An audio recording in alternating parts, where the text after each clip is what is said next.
virgin's hands is beautiful touching. Tagalog poem by Jose Corazon de Jesus, about how his love for a woman changed him for the better. It has been said that the hands of a virgin have the power to transform even hardened criminals into good men.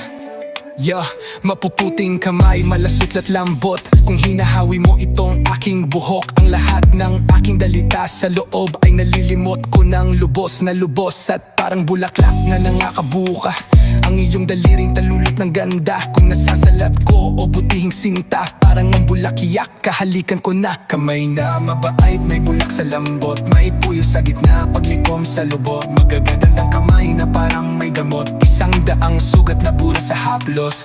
Parang mga ibong maputit, mabait, na nakakatulog sa tapat ng dibdib. Ito'y bumubuka sa isa kong halik, at sa aking pisngi ay napakatamis. Ang sabi sa kwento, ang kamay ng birhen ay napababait ang kahit sa larin.